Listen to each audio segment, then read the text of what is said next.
Hello friends, आपका स्वागत है सिविलियन क्लासेस में। तो प्यारे बच्चों, आज हम बात करेंगे एक नए सब्जेक्ट जिसका नाम है मैकेनिक्स ऑफ स्ट्रक्चर। तो प्यारे बच्चों, ये जो सब्जेक्ट है फोर्थ सेमेस्टर का बहुत ही इंपॉर्टेंट सब्जेक्ट है। ये आपका आधार है सिविल इंजीनियरिंग का, ठीक है ना। प्यारे बच्चों, मैकेनिक्स ऑफ स्ट्रक्चर का इंपॉर्टेंस हम ये बता सकते हैं कि अगर आपका मैकेनिक्स ऑफ स्ट्रक्चर खराब हो जाता है तो ये हम गारंटी देते हैं कि आगे के जो आने वाले सेमेस्टर है, that means 5th semester and 6th semester भी आपका खराब हो जाएगा। क्योंकि प्यारे बच्चों, मैकेनिक्स ऑफ स्ट्रक्चर आपका अगर अच्छा रहेगा तो 5th सेमेस्टर के आने वाले दो सब्जेक्ट जिसका नाम है थ्योरी ऑफ स्ट्रक्चर और डिजाइन ऑफ स्टील स्ट्रक्चर, वो भी खराब हो सकता है। तो प्यारे बच्चों, बहुत ही ईमानदारी पूर्वक इसको हम आज पढ़ेंगे, है ना। आज से हम स्टार्ट करने जा रहे हैं मैकेनिक्स ऑफ स्ट्रक्चर। तो प्यारे बच्चों, मैकेनिक्स ऑफ स्ट्रक्चर जो है वो किसका, देखिए इसमें नाम क्या है, मैकेनिक्स। तो मैकेनिक्स ऑफ स्ट्रक्चर को समझने से पहले आपको समझना होगा कि व्हाट इज मैकेनिक्स। क्या समझना होगा? मैकेनिक्स। तो प्यारे बच्चों, मैकेनिक्स क्या होता है वो आप लोग पढ़ चुके होंगे फर्स्ट सेमेस्टर या सेकेंड सेमेस्टर में, बट हम यहाँ पे थोड़ा सा उसको क्या करेंगे, इंट्रोड्यूस करेंगे, है ना। हम सबसे पहले बात करेंगे मैकेनिक्स का, मैकेनिक्स का बात करेंगे, तब जाकर हम चर्चा करेंगे मैकेनिक्स ऑफ स्ट्रक्चर का, है ना। तो देखिए पहले बच्चों, mechanics is the branch of science, mechanics is the branch of applied science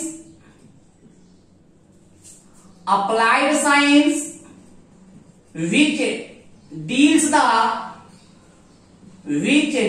the various types of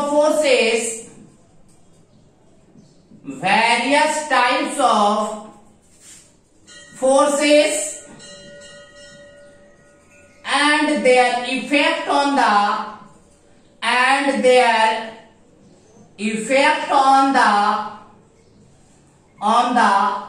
body। देखिए पहले बच्चों, हमने क्या बोला, मैकेनिक्स क्या है, अप्लाइड साइंस का एक ऐसा ब्रांच है जिसमें हम लोग डील करेंगे वेरियस टाइप्स के फोर्सेस के बारे में। मतलब बहुत सारे फोर्सेस के बारे में चर्चा करेंगे और उसका क्या इफेक्ट पड़ता है किसी भी बॉडी पर, वो बात हम लोग करेंगे। बात समझ में आया?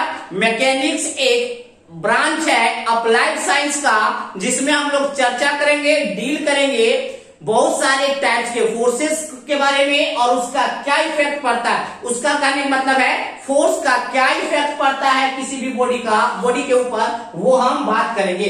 प्यारे बच्चों, अगर हम मान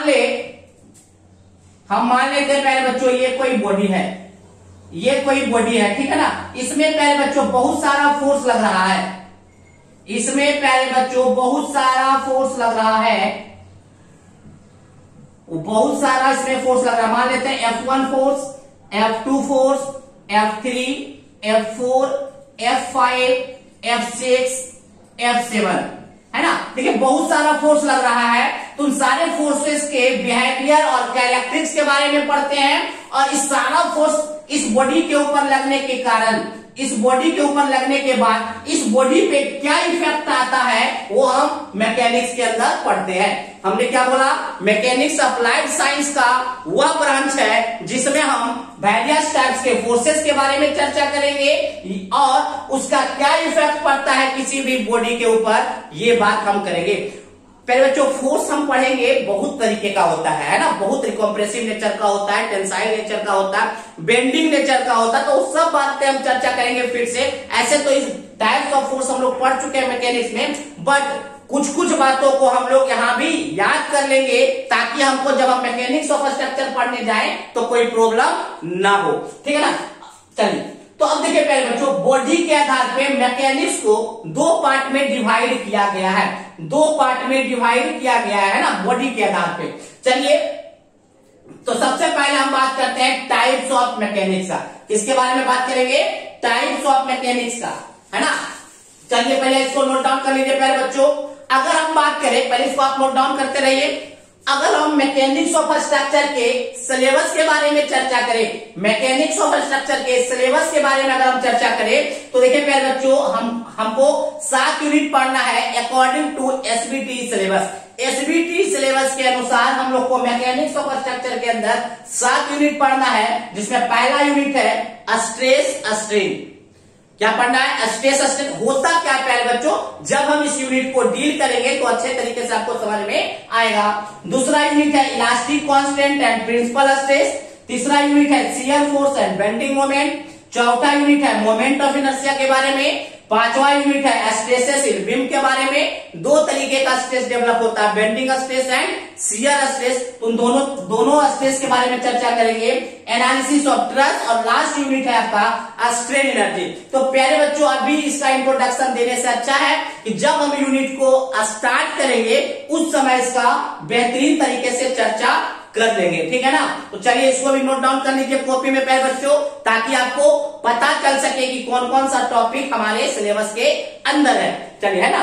तो चलिए प्यारे बच्चों, हम सिलेबस को मिटा देते हैं, है ना। सिलेबस को हम मिटा दे रहे हैं। तो देखिए प्यारे बच्चों, हमने क्या बोला कि मैकेनिक्स अप्लाइड साइंस का वह ब्रांच है जिसमें हम बहुत सारे टाइप्स के फोर्सेस के बारे में चर्चा करेंगे और उसका क्या इफेक्ट पड़ता है किसी भी बॉडी के ऊपर, उस बात का चर्चा करेंगे। अगर हम बात करें टाइप्स ऑफ मैकेनिक्स का, types of mechanics, types of mechanics के बारे में चर्चा करें तो प्यारे बच्चों, मैकेनिक्स को 2 पार्ट में डिवाइड कर दिया गया है। पहला पार्ट है आपका सॉलिड मैकेनिक्स। पहला क्या है? Solid mechanics. और दूसरा आपका है फ्लूइड मैकेनिक्स। Fluid mechanics. पहले बच्चों, अगर आपका बॉडी सॉलिड बॉडी है, अगर आपका बॉडी सॉलिड बॉडी है और उस बॉडी के बारे में हम लोग क्या करेंगे, डील करेंगे, तो वो सॉलिड मैकेनिक्स के अंदर आएगा, ठीक है ना। तो अगर हम सॉलिड मैकेनिक्स का डिफिनेशन दें तो क्या बोलेंगे? इट इज द ऐसे देखिए, हम क्या बोलेंगे प्यारे बच्चों सॉलिड मैकेनिक्स का डिफिनेशन? तो देखिए हम बोलेंगे solid mechanics is the branch of mechanics. क्या बोलेंगे यहाँ पे? Solid mechanics is the branch of mechanics which deals the various types of forces and their effect on the solid body. Solid body के ऊपर अगर हम चर्चा करेंगे तो वो सॉलिड मैकेनिक्स कहलाएगा, और अगर हम फ्लूइड बॉडी के बारे में चर्चा करेंगे तो फ्लूइड मैकेनिक्स कहलाता है। अब देखिए प्यारे बच्चों, सॉलिड मैकेनिक्स को फर्दर क्लासिफाइड कर दिया गया है। सॉलिड मैकेनिक्स को फर्दर क्लासिफाइड किया गया है इंजीनियरिंग मैकेनिक्स, इंजीनियरिंग मैकेनिक्स, और दूसरा है मैकेनिक्स ऑफ स्ट्रक्चर। दूसरा है मैकेनिक्स ऑफ स्ट्रक्चर। दूसरा है मैकेनिक्स ऑफ स्ट्रक्चर। तो प्यारे बच्चों, इंजीनियरिंग मैकेनिक्स में हम लोग पढ़ते हैं रिजिड बॉडी के बारे में। किसके बारे में? रिजिड बॉडी के बारे में। और मैकेनिक्स ऑफ स्ट्रक्चर में हम लोग पढ़ते हैं डिफॉर्मेबल बॉडी के बारे में। देखिए प्यारे बच्चों, अब हमको यह समझना होगा कि रिजिड बॉडी क्या होता है और डिफॉर्मेबल बॉडी क्या होता है। देखिए ये कोई बॉडी है प्यारे बच्चों, इसमें बहुत सारा फोर्स लग रहा था। अब इस सारे फोर्स को लगने के बाद भी अगर बॉडी का शेप और साइज में तनी सा भी, मतलब थोड़ा सा भी अगर चेंज नहीं आता है, अगर बॉडी के शेप और साइज में थोड़ा सा भी चेंज नहीं आता है, दैट मीन्स डिफॉर्म नहीं होता है। अगर कोई बॉडी के ऊपर एक्सटर्नल फोर्स लगाने पर किसी भी तरह का डिफॉर्मेशन नहीं होता है तो वो हम कहलाता है रिजिड बॉडी। पहले बच्चों फिर से सुनिएगा, रिजिड बॉडी वह बॉडी है जिसपे एक्सटर्नल फोर्स लगाने पर उस पे कोई भी डिफॉर्मेशन नहीं होता है। डिफॉर्मेशन कहने का मतलब है ना तो उसका शेप चेंज होता है ना तो उसका साइज चेंज होता है, तो वैसा बॉडी कहलाता है रिजिड बॉडी। वैसा बॉडी क्या कहलाता है? रिजिड बॉडी कहलाता है। अगर डिफॉर्मेबल बॉडी के बारे में बात करें तो डिफॉर्मेबल बॉडी वह बॉडी है जिसमें फोर्स लगाने के बाद उस बॉडी का डिफॉर्मेशन हो जाएगा, डिफॉर्म कर जाएगा, मतलब उसका शेप या साइज या दोनों कोई ना कोई चेंज हो ही जाएगा। तो ठीक है प्यारे बच्चों, तो इंजीनियरिंग मैकेनिक्स में हम वैसा मैकेनिक्स पढ़ते हैं जिसमें हम चर्चा करते हैं ओनली रिजिड बॉडी के बारे में, और मैकेनिक्स ऑफ स्ट्रक्चर में हम लोग चर्चा करते हैं डिफॉर्मेबल बॉडी के बारे में। प्यारे बच्चों, दुनिया में जितने भी बॉडी है वो डिफॉर्मेबल बॉडी होते हैं, इसलिए डिफॉर्मेबल बॉडी को क्या कहा जाता है? दूसरा नाम रियल बॉडी। क्या कहा जाता है? Real body. और रिजिड बॉडी को कहा जाता है आइडियल बॉडी। रिजिड बॉडी को कहा जाता है आइडियल बॉडी। ठीक है ना? तो देखिए प्यारे बच्चों, फिर से हम डिफिनेशन की तरफ चलते हैं। क्या बोलेंगे? मैकेनिक्स क्या है? तो मैकेनिक्स अप्लाइड साइंस का वह ब्रांच है जिसमें हम बहुत तरीके के फोर्स के बारे में चर्चा करते हैं और उस फोर्स का क्या इफेक्ट पड़ता है किसी भी बॉडी के ऊपर, इसके बारे में चर्चा करते हैं। तो क्या कहलाता है? मैकेनिक्स। अब देखिए प्यारे बच्चों, हमने बोला कि बॉडी के आधार पे हम मैकेनिक्स को क्लासिफाई करना चाहते हैं, तो दो पार्ट में क्लासिफाई करते हैं बॉडी के आधार पे। पहला है सॉलिड मैकेनिक्स और दूसरा है फ्लूइड मैकेनिक्स। अगर हम मैकेनिक्स का चर्चा करें सॉलिड बॉडी के ऊपर तो वो कहलाएगा सॉलिड मैकेनिक्स। अगर हम मैकेनिक्स का चर्चा करें फ्लूइड बॉडी के ऊपर, फ्लूइड बॉडी किसको कहते हैं वो समझ लीजिए। फ्लूइड बॉडी कहा जाता है लिक्विड और गैस को। फ्लूइड बॉडी किसको कहा जाता है? लिक्विड और गैस को क्या कहा जाता है? Fluid body. तो अगर हम फ्लूइड बॉडी के ऊपर हम मैकेनिक्स का चर्चा करें तो कहलाता है फ्लूइड मैकेनिक्स। अब देखिए प्यारे बच्चों, सॉलिड बॉडी दो प्रकार का होता है। एक होता है rigid body, rigid solid body, और दूसरा होता है deformable solid body. Rigid body वैसा बॉडी होता है जिसपे एक्सटर्नल फोर्स अप्लाई करने के बाद उसमें डिफॉर्मेशन नहीं होता है, दैट मीन्स ना तो शेप और ना तो साइज चेंज होता है, तो उसको कहा जाता है रिजिड बॉडी। अगर हम रिजिड बॉडी के बारे में चर्चा करते हैं तो वह स्पेशल मैकेनिक्स कहलाता है इंजीनियरिंग मैकेनिक, जो कि आप फर्स्ट या सेकेंड सेमेस्टर में पढ़े होंगे। अब अगर हम वैसा सॉलिड बॉडी के बारे में चर्चा करेंगे तो डिफॉर्मेबल बॉडी है, मतलब डिफॉर्मेबल सॉलिड बॉडी या रियल बॉडी के बारे में चर्चा करेंगे तो वो कहलाएगा मैकेनिक्स ऑफ स्ट्रक्चर। क्या कहलाएगा? Mechanics of structure. तो प्यारे बच्चों, अब हम इसका भी डिफिनेशन देखते हैं। पहले हम इसको मिटा दे रहे हैं।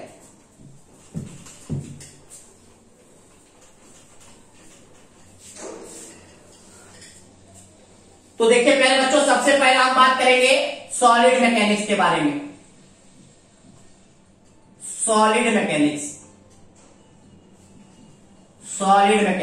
क्या बोलेंगे प्यारे बच्चों? सॉलिड मैकेनिक्स मैकेनिक्स का वह ब्रांच है, सॉलिड मैकेनिक्स का वह ब्रांच है जिसमें हम किसके बारे में पढ़ते हैं? सॉलिड बॉडी के बारे में पढ़ेंगे। तो देखिए प्यारे बच्चों, हम लोग क्या बोलेंगे? It is the branch of science, या it is the branch of mechanics, it is the branch of mechanics which deals the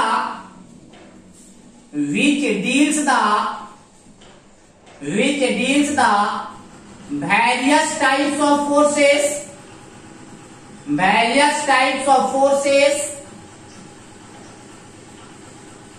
and their effect on the solid body. देखिए बच्चों, हमने क्या बोला?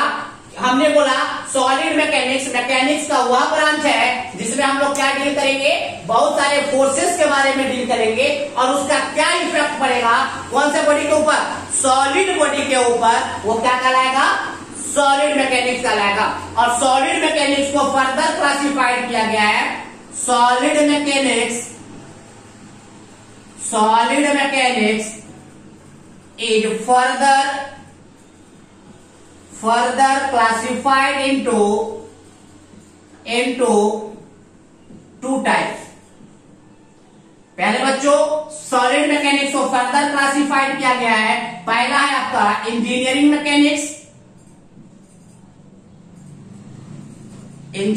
मैकेनिक्स और दूसरा आपका है mechanics of structure. Mechanics of structure. अगर हम इंजीनियरिंग मैकेनिक्स के बारे में बात करें, इंजीनियरिंग मैकेनिक्स जो कि हम फर्स्ट सेमेस्टर और सेकेंड सेमेस्टर में पढ़ चुके हैं, तो क्या पढ़े प्यारे बच्चों? It is the branch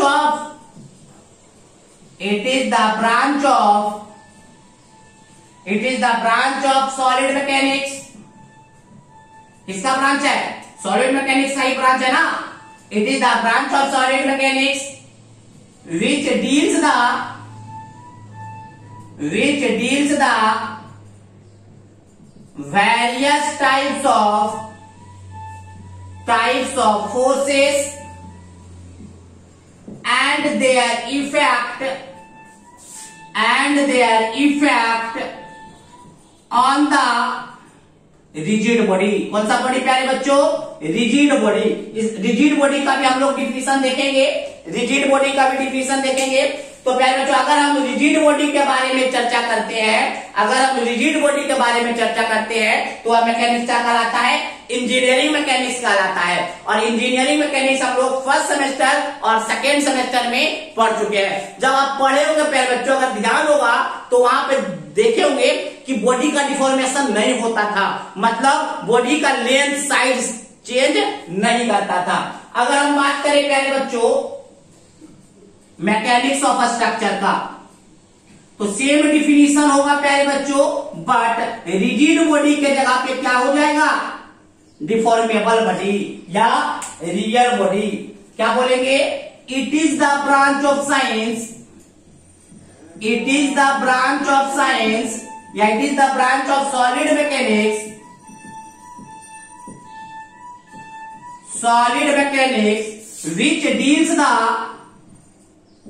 which deals the various types of forces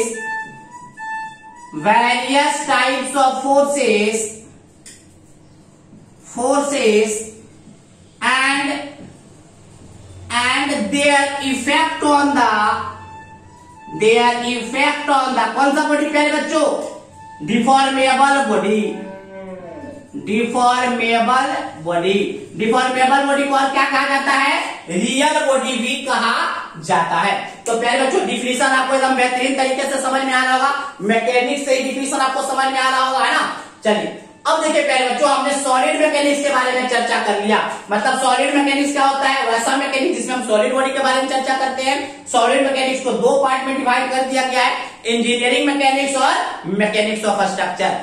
engineering mechanics में हम लोग रिजिड सॉलिड बॉडी के बारे में चर्चा करते हैं, जबकि मैकेनिक्स ऑफ स्ट्रक्चर में डिफॉर्मेबल सॉलिड बॉडी के बारे में चर्चा करते हैं। बात समझ में आया? अब हम बात करेंगे फ्लूइड मैकेनिक्स के बारे में। प्यारे बच्चों, इसको नोट डाउन कीजिए। तो अब प्यारे बच्चों, कैसा आप लोग का एग्जाम गया है? थर्ड सेमेस्टर का एग्जाम आप लोग का कैसा गया? अच्छा गया होगा। चलिए अब हम बात करेंगे फ्लूइड मैकेनिक्स के ऊपर। प्यारे बच्चों, पहले आप इसको नोट डाउन कर लीजिए, इसको हम मिटा देंगे। चलिए पॉज करके नोट डाउन कर लिया कीजिएगा प्यारे बच्चों, पॉज करके नोट डाउन कर लिया कीजिएगा। अगर हम बात करें प्यारे बच्चों फ्लूइड मैकेनिक्स का, तो क्या बोलेंगे प्यारे बच्चों? It is the branch of mechanics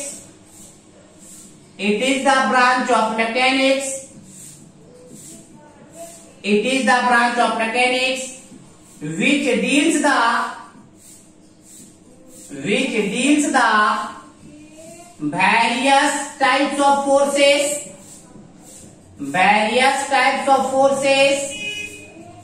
and their effect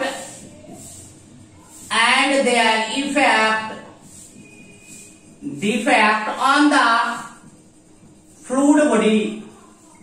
fluid body किसको बोले थे प्यारे बच्चों? Liquid and gas. अगर हम लिक्विड एंड गैस के ऊपर फोर्स अप्लाई कर रहे हैं और वैसा मैकेनिक्स हम पढ़ रहे हैं, तो क्या कहलाता है? Fluid mechanics. तो हम क्या बोलेंगे? Fluid mechanics is the branch of mechanics which deals the various types of forces and their effect on the fluid body. तो प्यारे बच्चों डिफिनीशन समझ में आ गया, डिफिनीशन आपको मैकेनिक्स का भी आ गया होगा। अब देखिए प्यारे बच्चों, ये आप फर्स्ट या सेकेंड सेमेस्टर में पढ़े हैं और ये दोनों आपको पढ़ना है इस सेमेस्टर में, दैट मीन्स फोर्थ सेमेस्टर में। दैट मीन्स फ्लूइड मैकेनिक्स और मैकेनिक्स ऑफ स्ट्रक्चर को हम लोग पढ़ेंगे फोर्थ सेमेस्टर में। तो प्यारे बच्चों यहां से समझ में आ रहा होगा कि फ्लूइड मैकेनिक्स में हम लोग चर्चा करते हैं फ्लूइड बॉडी मतलब लिक्विड और गैस के बारे में, और यहाँ पे हम बात करेंगे डिफॉर्मेबल बॉडी के बारे में, ठीक है ना। चलिए प्यारे बच्चों पहले इसको नोट डाउन कर लीजिए। प्यारे बच्चों बात ये उठता है कि अब रिजिड बॉडी किसको कहते हैं, तो हम लोग देखेंगे डिफिनीशन ऑफ रिजिड बॉडी। चलिए इसको नोट डाउन कीजिए।